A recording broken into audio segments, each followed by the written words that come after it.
26, 27, 28 August আগামী বুধ, বৃহস্পতি, শুক্র এই 3 দিন ধর্মতলায় আমরা অবস্থান করতে চাই। আলোচ্য বিষয় হলো এসআইআর এর বিষয়ে গত বিধানসভার ভোটে 27 লক্ষ মানুষ ভোট দানে বিরত ছিলেন। প্রকৃত তার চিত্রটা কি? ভোটার লিস্ট থেকে বাদ গেলেন, ডিলিট, এ একটা চিত্র। আর একটা হলো 24 বোধহয় এপ্রিল রাত 12টা পর্যন্ত যারা অ্যাডজুডিকেশন বিচারাধীন তারা অনলাইনে ফর্ম ফিল আপ করেছিলেন, কি হলো তাদের? এই নানান সমস্যার কোন উত্তর কাল কিন্তু আমরা পাইনি। আমি দুঃখের সঙ্গে দায়িত্ব নিয়ে কথা বলছি, আমি যে অ্যাডিশনাল সিইওর সাথে দেখা করেছিলাম তিনি এটা বললেন, দিল্লির কেন্দ্রীয় এই আপনার নির্বাচন কমিশন অফ ইন্ডিয়া, তারা যতক্ষণ আমাদের ডেটা না জানাবেন, না দেবেন, আমরা বলতে পারবো। তো এটা নিয়ে আমি মুখ্যমন্ত্রী শুভেন্দু অধিকারীর দৃষ্টি আকর্ষণ করছি, ওখানে যারা কাজ করছেন সব রাজ্য সরকারেরই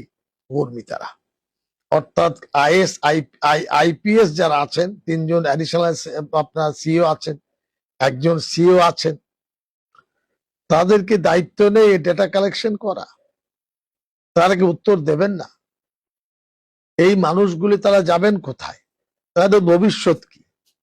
আমরা ধর্মের কথা বলিনি, বর্ণের কথা বলিনি, লিঙ্গের কথা বলিনি।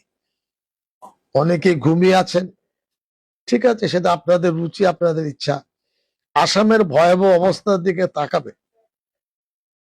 এই নিরুত্তাপ এবং নিরুত্তর হওয়ার কারণে বড় বড় মুসিবত সেখানে এসে গেছে।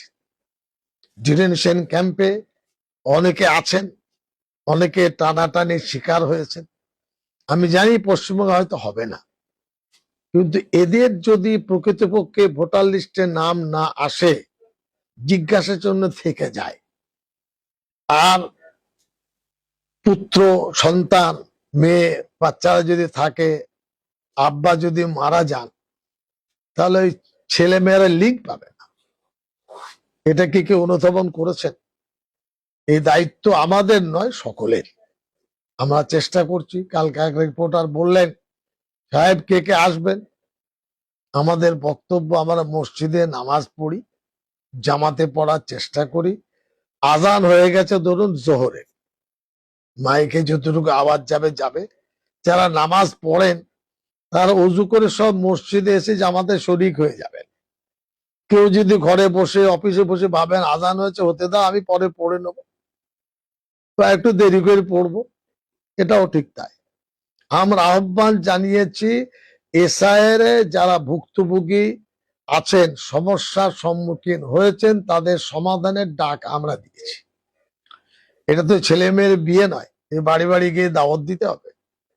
আমরা চেষ্টা করব যারা দায়িত্বে আছেন বিভিন্ন জায়গায় তাদের আমন্ত্রণ জানাতে। বাংলার মানুষকে বলবো, এটা হালকা ভাবে নেবেন না। এটা কিন্তু একটা চ্যালেঞ্জ, আত্মরক্ষার চ্যালেঞ্জ।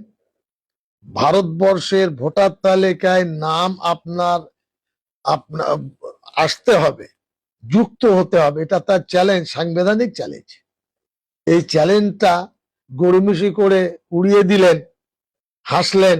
না না না না, আপনার বাড়িতে খোঁজ নেন, পাড়ায় খোঁজ নেন, মন্দির তলায় খোঁজ নেন, মসজিদ তলায় খোঁজ নেন, ওই ধরুন গরিব মানুষ যেখানে বসবাস করেন সেখানে খোঁজ নেন। কেউ খোঁজ নিচ্ছে না। আপনাদের দরখাস্ত করব, দয়া করে এগুলো ভাববেন এবং শান্তিপূর্ণভাবে এই গণ অবস্থানে আসার চেষ্টা করবেন। মানুষ ছটফট করছে এসআইআর এর ব্যাপারে, বিচার পাচ্ছে না। বিচারপতিরা প্রত্যেক দিন কতগুলো করে ফাইল রিলিজ করছেন। 19 জন বিচারপতি আছেন, কালকে শুনলাম জোকাতে, ট্রাইব্যুনালে। গড় কতজন জানা যাবে কি? বলবেন কি নির্বাচন কমিশন বা এখানকার যারা আধিকারিক, সিইও, আর কেউ?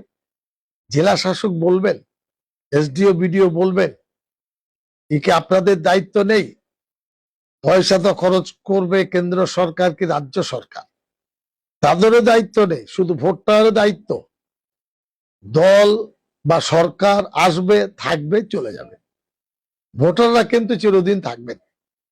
অতএব দল, ভোট বা সরকার, এটা একটা দিক। ভোটারের দিক হলো স্থায়ী দিক, স্থায়িত্বের দিক, তারা তো নির্ণয় করেন। এবং এর সাথে পরিবার যুক্ত আছে, ভবিষ্যৎ যুক্ত আছে।